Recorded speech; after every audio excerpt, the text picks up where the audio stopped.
Wah, wah, wah, wah, wah, wah. Leonie Dawson refuses to be categorized the podcast. And today, for something a little bit special, I have a special guest, a very special guest. I have my lovely assistant, Zita, who is joining us today. Hi, Zita. Hello, thank you for having me back. Oh my goodness. Oh my God, look at you. Like the only repeat guest after the 100 episodes. I mean, I only had maybe 3 guests. So, but still, to Yes, repeat. it's an honor. It's a true honor. It is. So we thought we would record this podcast to talk about something very important. And what we mean by something very important, we mean TV. TV shows. Yep, They are the exactly. greatest. Yeah. And me and Zita have been obsessing about the 2 same shows. And so we thought, you know what? Instead of us just like spending most of our work week discussing them, why don't we turn it into work time and just record a podcast about us talking about it? Yeah, Yep. exactly. Exactly So, it. did you want to share what 2 TV shows we'll be discussing today in this high-powered, dramatic, professional podcast? Absolutely. So it will come as no surprise to anyone if they follow Leonie's blogs and particularly the daily emails. But we are going to be talking about the amazing show that is Alone. And we will Yeah. also be talking and we will also be talking about the other amazing show that is Bridgerton. Well, like I think we're only human in watching Bridgerton. It is the most streamed episode, like TV show in all of history, and for good reason. Like fuck a duck, it's great. Yeah, pretty much. I mean, like Tiger King who, really, at this point. Yeah, what is even that? Yeah. So let's start with Alone. So for those who don't know what Alone is, did you want to try and describe it to them? Sure. So, Alone is a reality TV series that is unlike any reality TV series that I've ever watched. It Yes. is not produced in the same way that most reality TV shows are produced. It comes across as very genuine. So, basically, the premise of the show is that I think it's usually 10 people who are like amateur survivalists. So, they're not like pros, they're not experts, but they're also not like you and me who would die within about 3 minutes of being in a forest with without Indeed. any snacks. Indeed. Um, but yeah, they get dropped off. 10 people get dropped off. They're at a far enough distance from each other that they never see each other. They are truly alone out in the wilderness. They've done Vancouver Island, they've done Patagonia, and those are the 2 seasons that I've seen, but I think you're a bit ahead of me. I've But yeah, seen it's basically just, I've seen yep. Mongolia as well. And I think Cool. that's and then I've done also the Polar Circle one, which was very dramatic and very good. Ooh, okay, Yeah. cool. But Yes, I've only done, they loop back to yeah, Vancouver okay. Island quite a bit. Yep, Yeah. And that cool. seems to be the shittest of places for people to go. Yeah. Oh, I really love that. I'm glad that you enunciated that it is a reality TV show like none other because, like, as soon as you go, yeah, it is reality TV, but you're like, but, it's so much more than that because there's no people drama because they're only with themselves. And so it's actually like a psychological drama. Yeah, very much so. There's extreme psychological, physical, and spiritual elements to the show that, I mean, I've seen every single episode of Keeping Up with the Kardashians. I've seen every single episode of Jersey Shore. I find reality TV a great way for my brain to shut up. So Nice. I quite enjoy reality TV. I'm aware that it's quite problematic, but it is just a way for my ADHD brain to stop the buzz, which I find helpful. And so when you told me about Alone and you were like reality TV, I was like, oh, I wonder how that'll work. Like, because I'm not a fan of Survivor, and I assumed that it would kind of be a bit like that, like very produced, camera Yeah. crews everywhere. It's really just a game show with kind of a fancy island set how does this going to work? But this is not like that at all. This is absolutely genuine. Yeah, and we should say there's no camera crews that are filming the people; they are filming themselves. Yes. And so Yeah. there's some cameras that are kind of set up all the time, like the ones on their tents at nighttime, just to see if they can like if they see any animals and bears and shit around their tents. Yeah, the game cameras, yes. Yeah. And then they've always got like a GoPro on them. And so they're seeing absolutely no one. There is no producers. They do, however, have a buzz out button so that if they become really injured or they just want to go home, they can call in help and they will get chop it in. Interestingly, I don't think you've watched this one, Seats. I think it's in another season. There's a dude. I don't mind for spoilers, so tell me everything. You don't, and you won't know who it is, but there's a dude in a very, very cold place, and his cabin sets on fire in the middle of the night, and they actually can't get in. Oh my God. Yeah. And so he escapes out of it, but he has no protection overnight, and it's like hypothermic levels. So they actually can't rescue him until first light because it's too dangerous to go in. So yeah, it's pretty intense. Yeah. Yeah. And there's and I imagine I imagine the legal documents that they have to sign would be ridiculous. Through the roof, because there's absolutely a very real danger that they'll die while they're there. Sure. High stakes. Yeah. Yeah. And like, there's there are predators there. And like Vancouver Island, for instance, has like the most amount of like cougar and bear attacks, I think, in North America. And they are like right in the fucking berry forest with them, with like a mere Yeah. It's like Vancouver Island has like the most number of cougars per square meter or something. And like the only two things that I would do well at if I was on alone would be filming myself. I'm great with technology. It's part of the job description. I would nail that. They wouldn't need to send me to any of the training to use the cameras. I'd figure it out, no dramas. I would get killed by a big cat purely because I would see a cat and get very excited and start going, pss, pss, pss, pss, pss, here, kitty, kitty, kitty, because I love cats so much. Every time I see a cougar on the screen for alone, I'm like, oh, a cat. You have like no danger rating on you. You're like, this is great. Not for cats. Yeah. No. Yeah. Useless. That's adorable.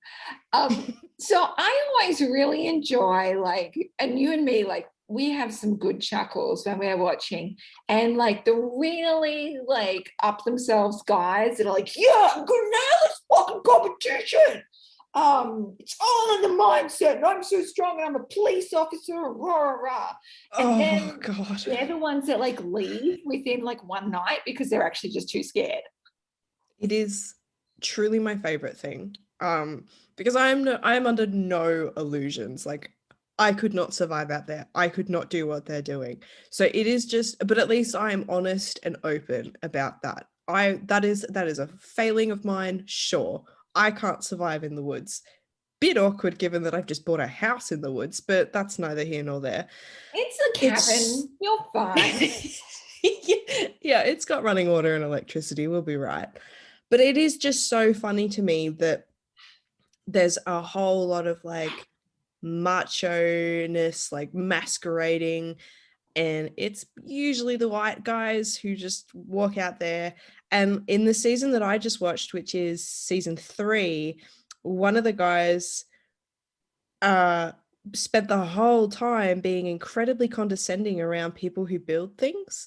Oh, yes. He's constantly like, you got to conserve calories, and then makes fun of people. And I think he figures out like how many calories he'll burn every like step that he takes. Yes, so he just gets up in the morning, lights his fire, and then sits in a chair and then gets like, I'm really bored.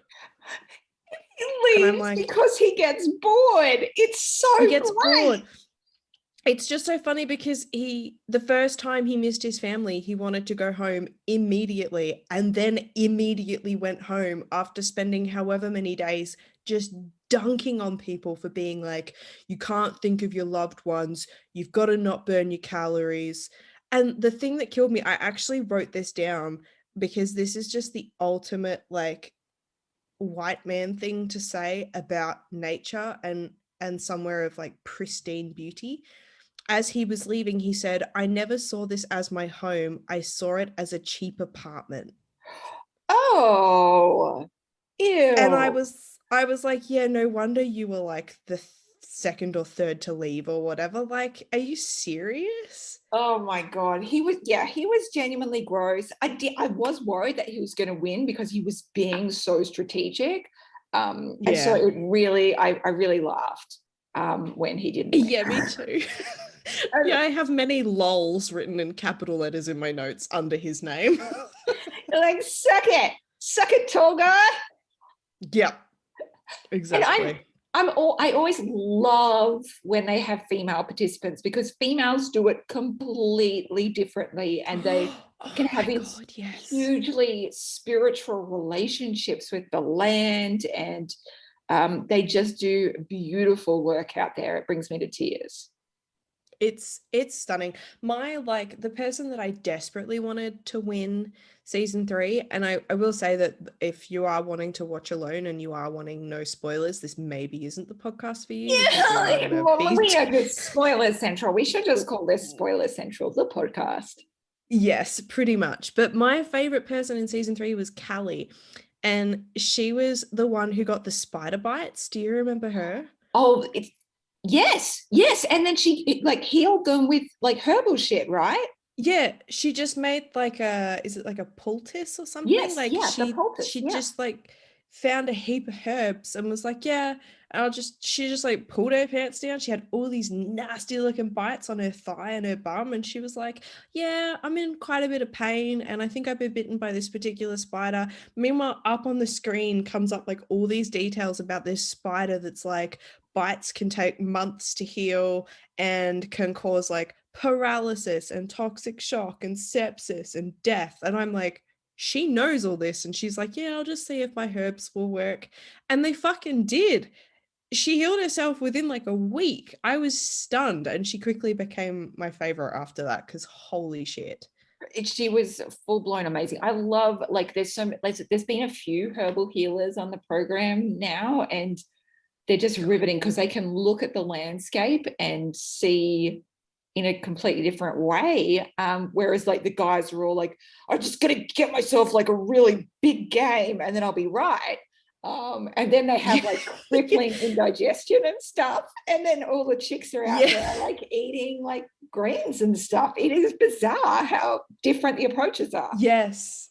I will say the winner of season three, Fowler, he cracked me up because towards the end he was like, yeah, I haven't caught a fish in a while. He's like, the thing that lets me down out here is not knowing about plants. And so he managed to find some like dandelions, and then he found something else, and he's like, I don't know what these are because it's coming into winter and the heads have dropped off them, so I'm just going to assume that they're like roots that I can eat. And I was like, dude, you're gonna fucking die. What are you doing? And he ate them, and he was like, he was obviously missing his family, but the way they like showed the footage cracked me up because he said they taste like carrots, and then he burst into tears.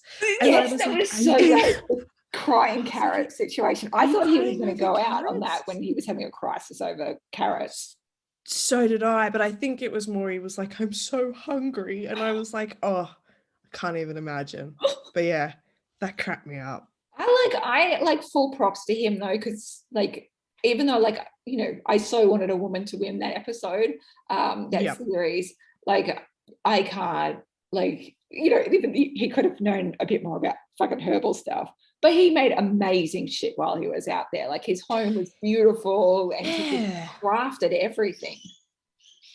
Yeah, he really did. Like his eventual like because he started off with a temporary shelter that I think he stayed in for like a month, and then he made this because they had access to like wild growing bamboo, and so he made this amazing like hut. And what's really cool is every time they make a trap or they use some sort of technique, they actually they put up on the screen which indigenous tribe or which peoples it has originated from and where it was first, like who it was created by, which I Mm, think is really, really important to kind of give that credit to, like, yeah. hey, this trap was from this particular tribe or this particular people, like really, really important. And I really like that.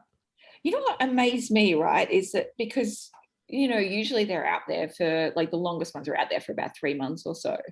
Hmm. But it's so touch and go the whole way through. And for me, it just makes me absolutely marvel at the success of the human species to survive. Like the Yes. ingenuity for us to survive is insane. Yes. But I think about that every time I watch it because I'm like, how did we get from that to where we are now? Mm. Like my brain can't comprehend that because this is all I've ever known. It's Yeah, and it's the fact that mind-boggling. yeah, and the fact that we like I feel like it returns us to our roots in a way in that this is actually how humans were made and born and Yeah. how we've lived for almost our entire existence is through subsistence and on the land and harvesting the land. And so Yeah. it's a very new invention that we're disconnected from it. So I don't know, it really returns us home to that and makes us just think, well, fuck me, it's just amazing that we've actually lived for, hundreds of thousands of years. Yeah. Yeah. It's been like it's ridiculous to think about the fact that, like, not even a few hundred years ago was completely different. Like Mm. obviously there was no running water to houses for the most part. There was no electricity. There was, like, for a lot of people there weren't houses. Like it's just, yeah, it boggles my mind. At least, yeah, it's just I can't imagine it. The closest I've come to it is like playing survival in Minecraft, and that's about it, really. My kids say that's really tricky, so I think you should be proud of yourself. It is tricky. Oh, okay, I'm glad they relate. I do think like as well, like because I don't come from a hunting family, and of course, like hunting's not as like big in Yes. Australia as it is maybe over in America. But it definitely Yes. gave me a whole new level of respect for the skills associated with hunting and trapping and gathering, and that Yes. it kind of relates back to our heritage.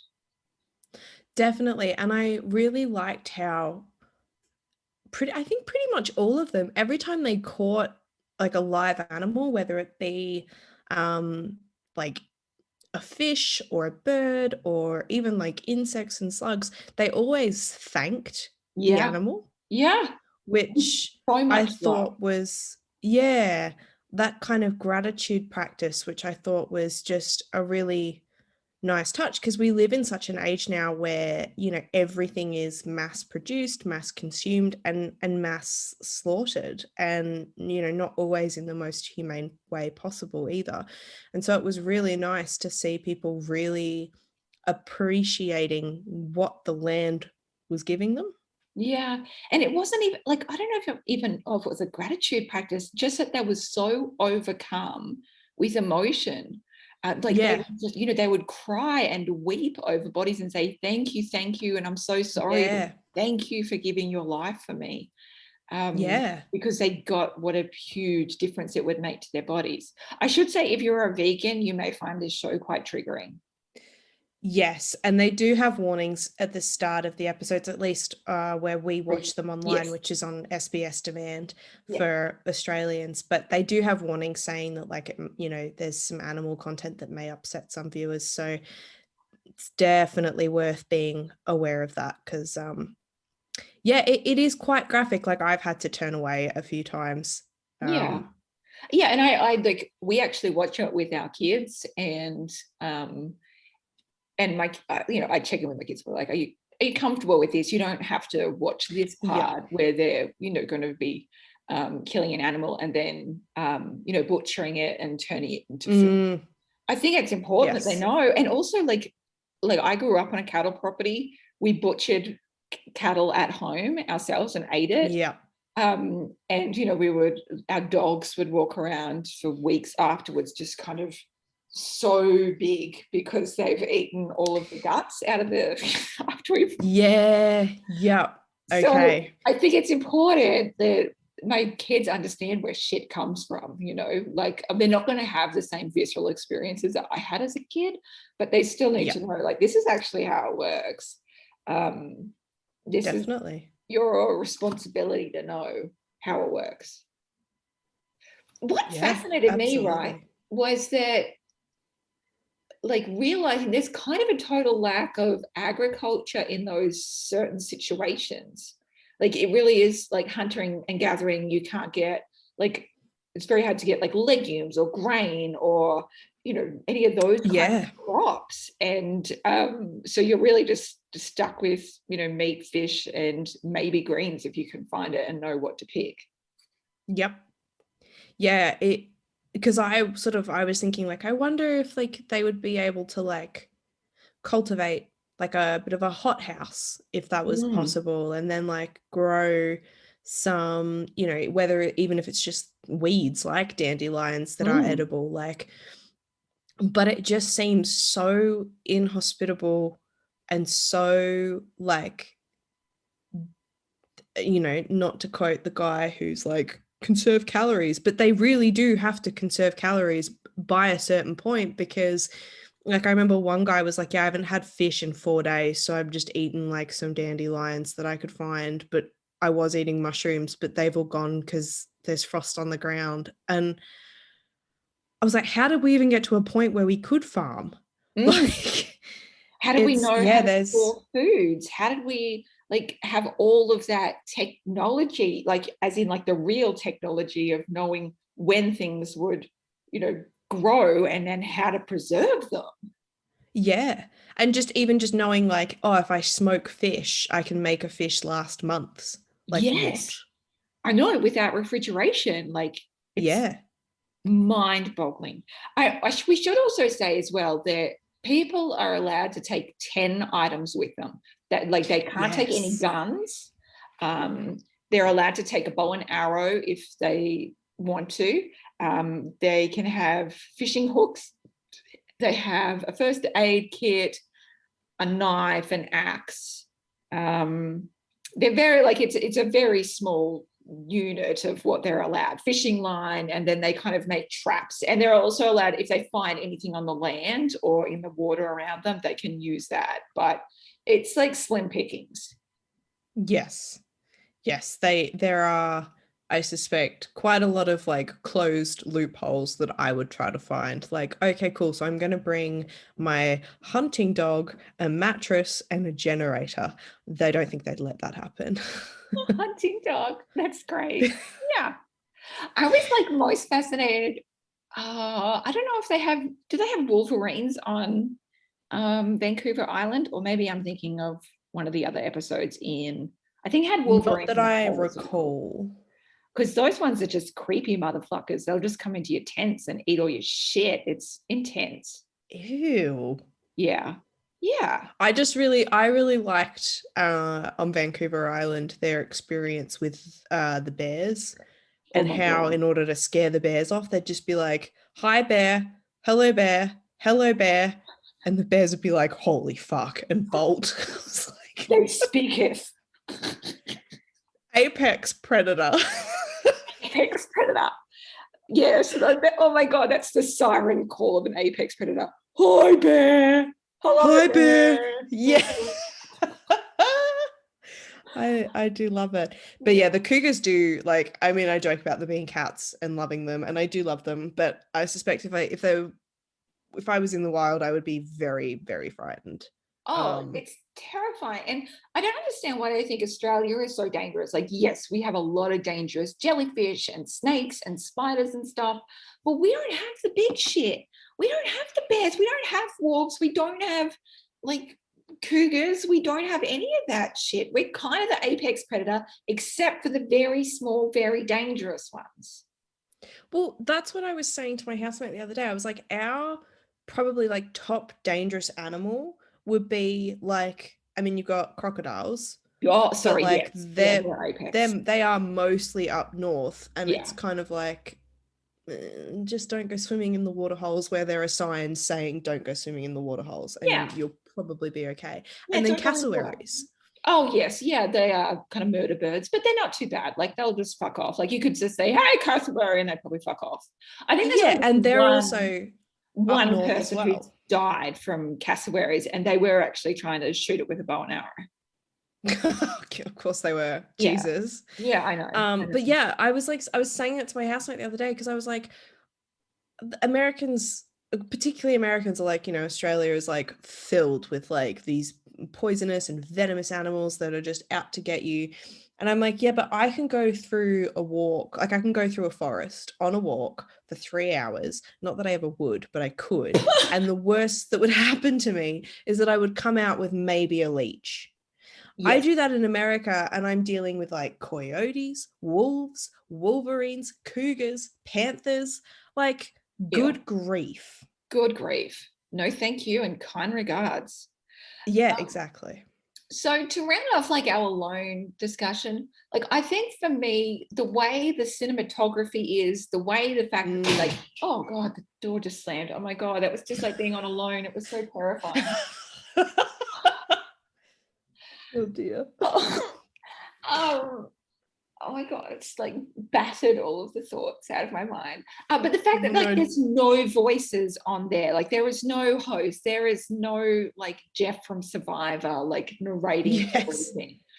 All it is just these people by themselves, and it is quiet, and it has this beautiful kind of soundtrack behind it, and really quite cinematic images of Mm. um, what the weather's doing and how the landscape looks.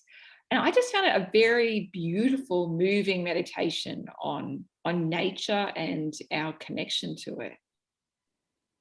Yeah, yeah, I completely agree. And it almost feels like going outside without having to go outside, which if you are still in lockdown might be the perfect salve of an evening. Watch alone because you will kind of feel like you're there because it's really no bullshit, no holds barred, just what it says on the tin. Yes. We will say, like, pro tip, don't start at season 1, start at season 3, and then keep going up from that. Yeah. Season 1 and 2, they were still kind of like trying to work out the format, and it's not as like beautifully produced and cinematographic, whatever, something cinematography. Yes. Yes. Yes. I started with season 1 and just to kind of get my bearings. Um, and then I skipped to season 3, which definitely had like, and obviously by that point, the show's format had proved popular and profitable, meaning that they obviously had a slightly bigger budget. So that, the production value is even better. But having said that, season 1 is still enjoyable. But yeah, you do not need to start from the start. So if there's a particular place that you're really interested in watching, like if you feel particularly connected to Patagonia or to Mongolia or to wherever else they go, you can absolutely start from wherever you like. Yeah, there is they are alone in every episode, except they did one season where it was 2 people together, like family members that did it.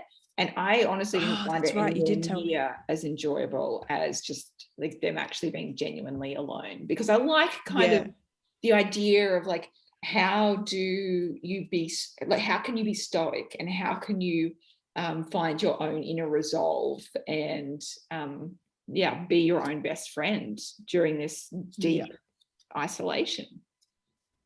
I feel like the part of me that really enjoys reality shows such as Jersey Shore with the significant interpersonal drama would probably would probably really enjoy the couples one because like also like the psychologist in me Oh having done yeah. a bachelor's of psychology and a master's and whatever, like I'm just gonna sit there and watch and be like, yes, yes, watch this communication breakdown, fabulous.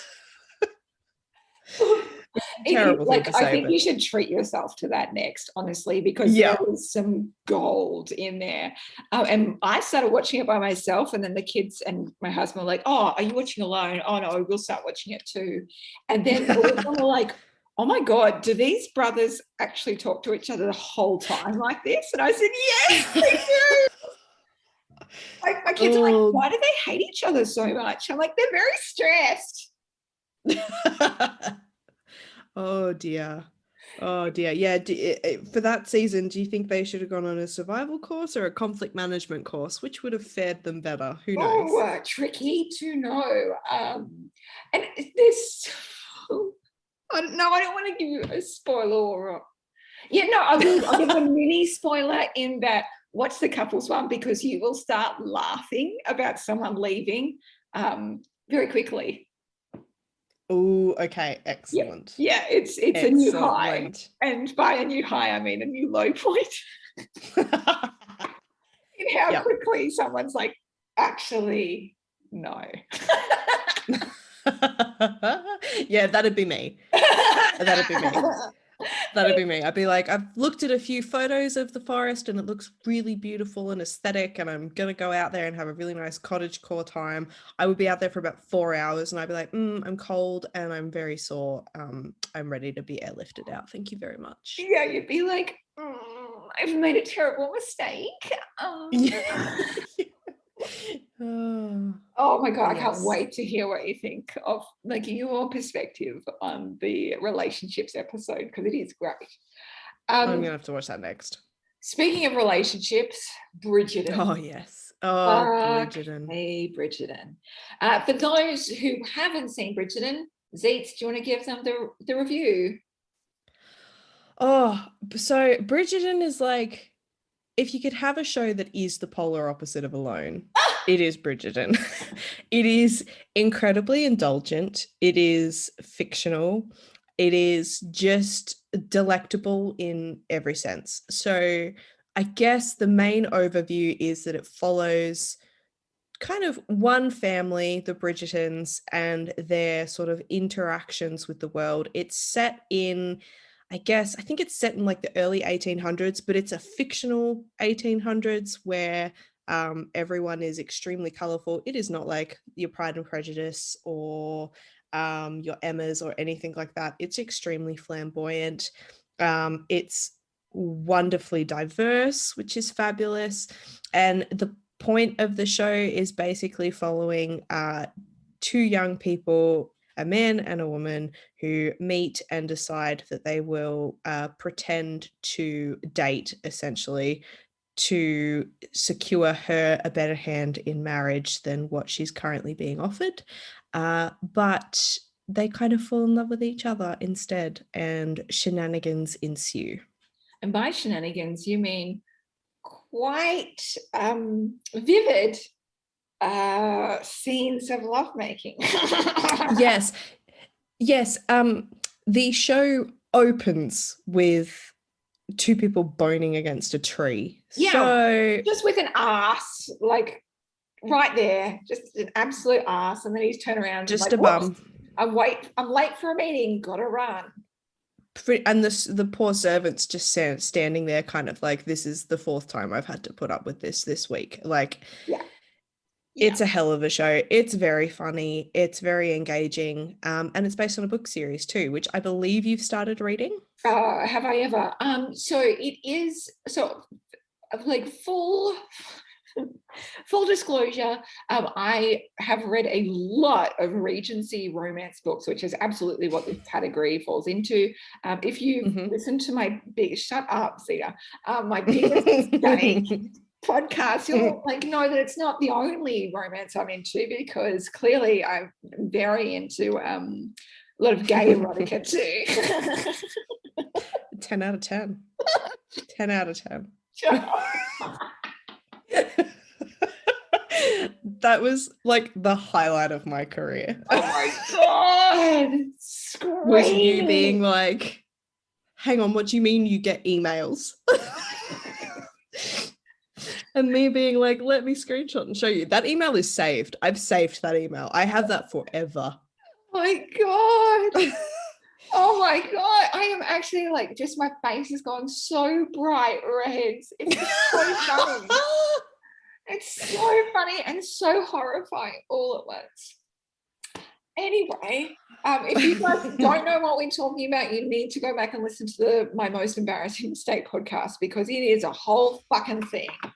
And I know a lot of you have listened to it because a lot of you wrote in and said you fucking wet your pants laughing. So I'm glad that my horrifying mistake has proved such amusement for so many. I'm so pleased. So Like beyond pleased. beyond. So Regency Romance, so Julia Quinn, it's actually a series of 8 books, and it follows the love stories of all 8 children. We've started with the eldest daughter's love story, and then like they've already commissioned the next like 8 series or whatever, so that they can do the whole family. I think I've read up to number 5, because we don't get to see the younger children as much anymore, like as much yet. But I'm interested to see how their characters develop over time, and then get to like read their love story and then watch it. Woo! Yeah.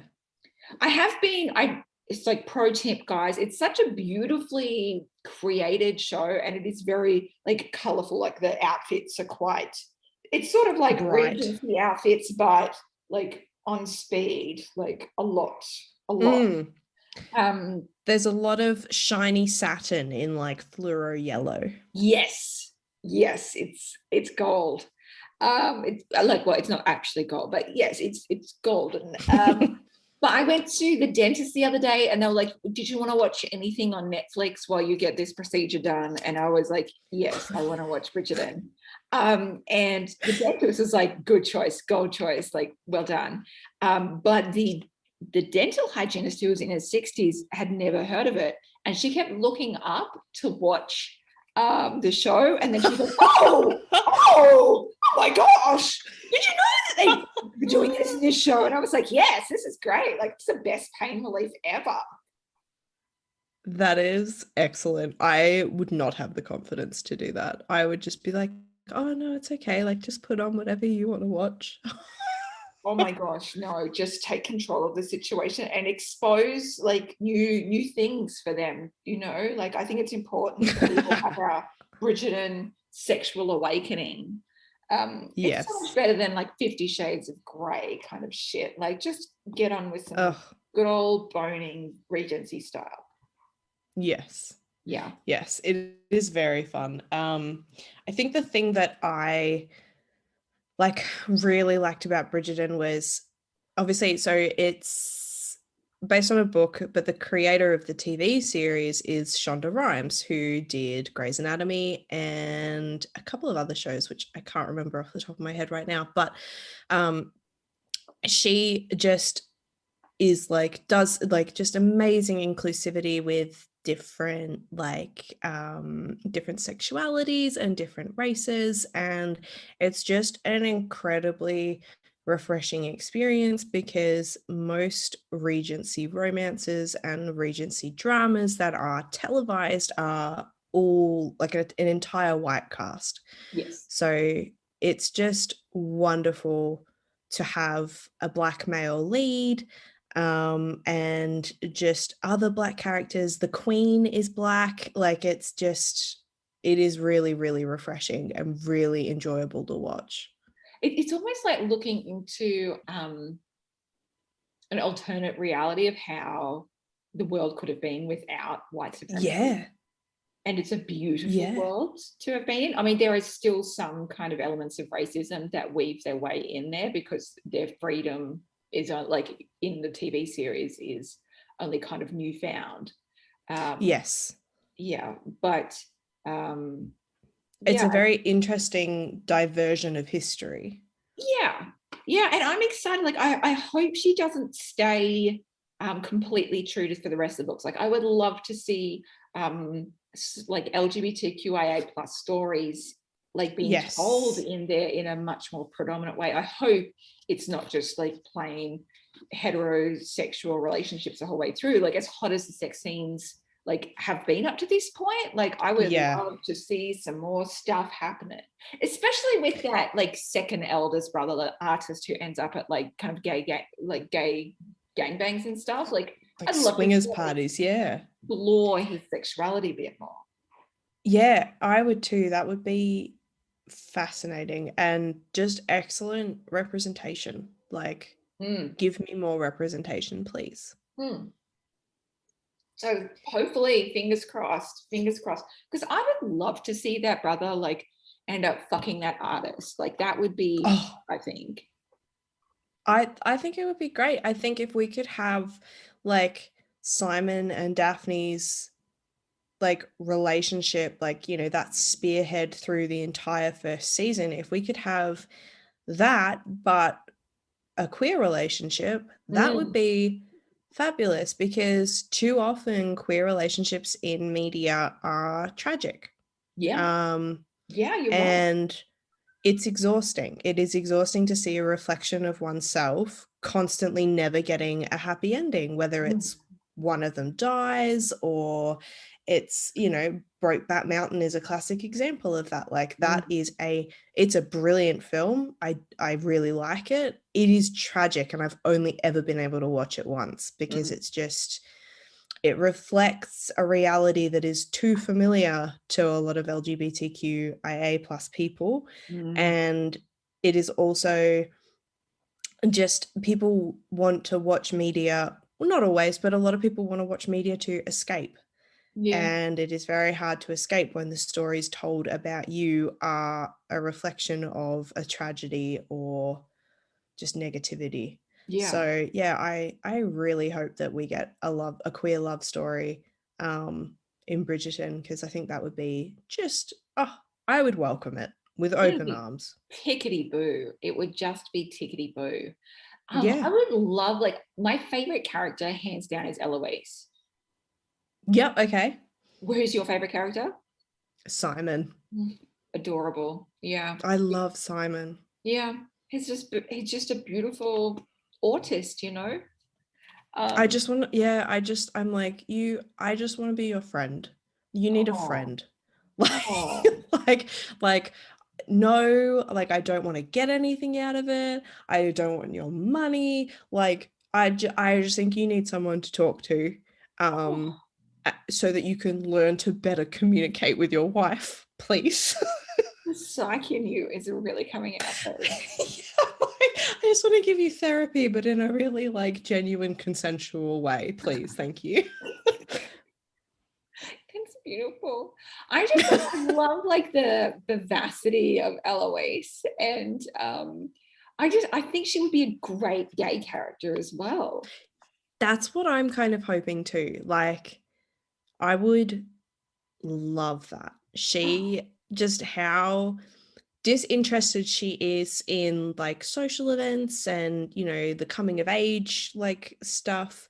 Um, I I kind of really like relate to her in a sense because like I went to like our debutante balls, but I never did them. Like I went as a guest. I just could not fathom personally being interested in like going to a debutante ball in when I was 17 and wearing the white dresses and dancing and being on parade. I was like, "Oh my god, no.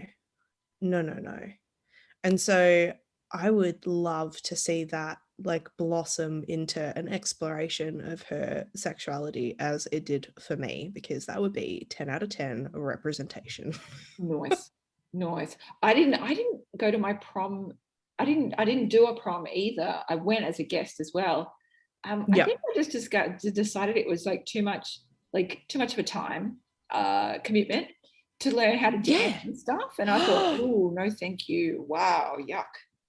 That's how I felt like because it was like, okay, cool, you have to start like going to lessons every Thursday night for like 4 months before Yeah, the whole Deb, and I was like, good grief. My younger sister did it, and she's a dancer, so she like took to it like a duck takes to water, like, and mm, she was stunning. She loved it. She enjoyed it. I went to her Deb, I think it was not last year, but the year before, and it's just, I think, as is the case with anything, if you want to do it, you're going to have a great time. Whereas if you don't want to do it, you're not going to have a great time. Yeah. So, And if you just think that's a poor use of my productivity, my productive yeah. output, like Yeah.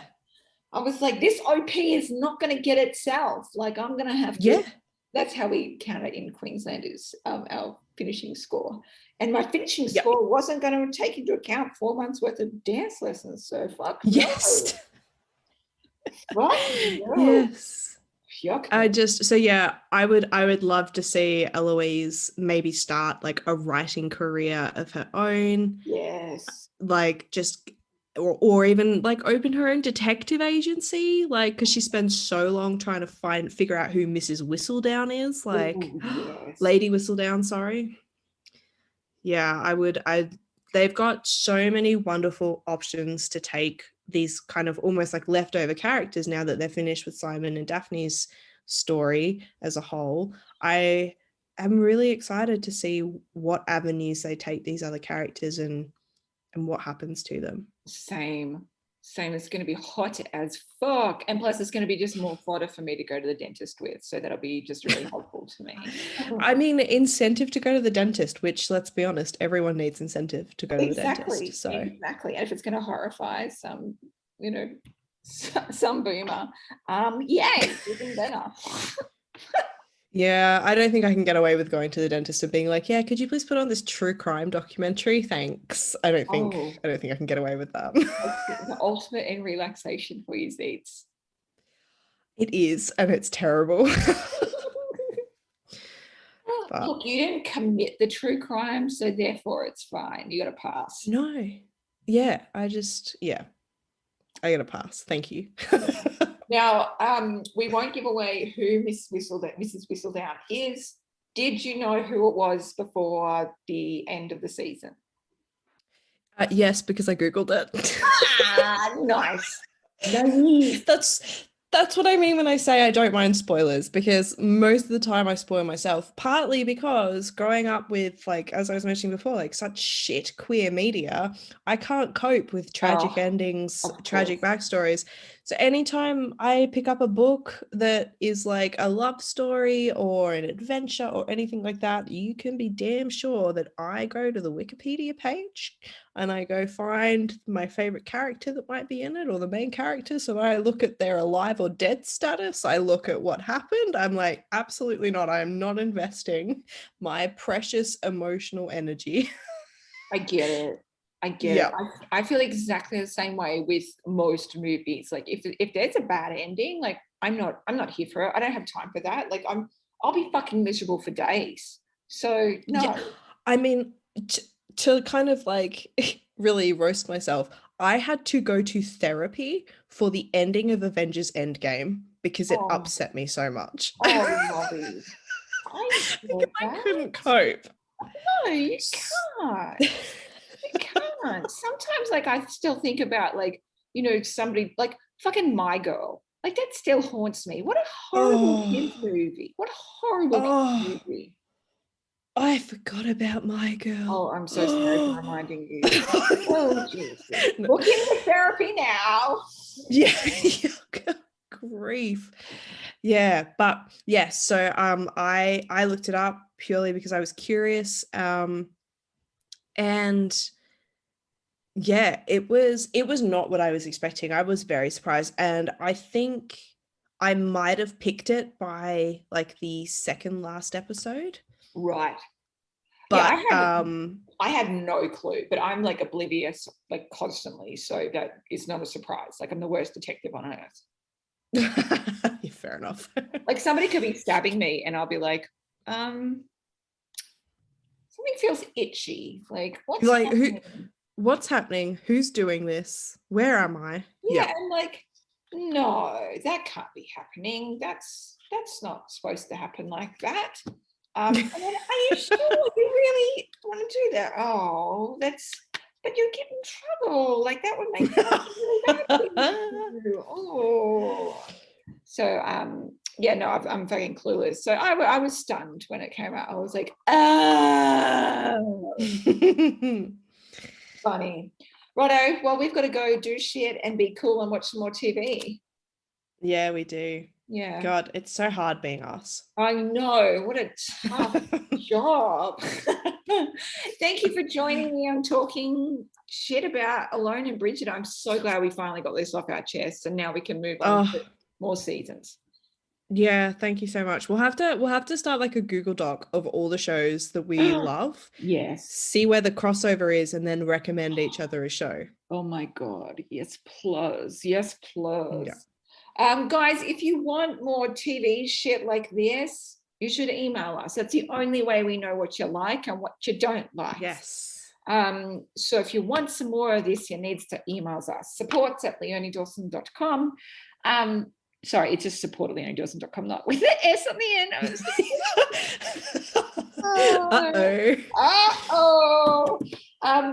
And we should say it is April. You know what that means. Prices double at the end of this month for 3 of the most popular programs. So you need to get in now, leoniedawson.com/double. Do not email Zita on the 1st of May and say, oh, I forgot. Because we'll say, too bad, so sad. We gave you like a fuck ton of notice. And no, we're not going to reopen cards for you to get the cheaper price just because you're being a bit lazy. Yeah, I am a big people pleaser, but we got to draw the line there. Can't do that. Yeah, we've got to have a boundary, and that's the boundary. We've given you a month, so if you want them, you should get them. All exactly. Right, this has been fun. Thanks, Zita. Thanks, everyone. Thank you. Thanks for having me. Bye. Bye.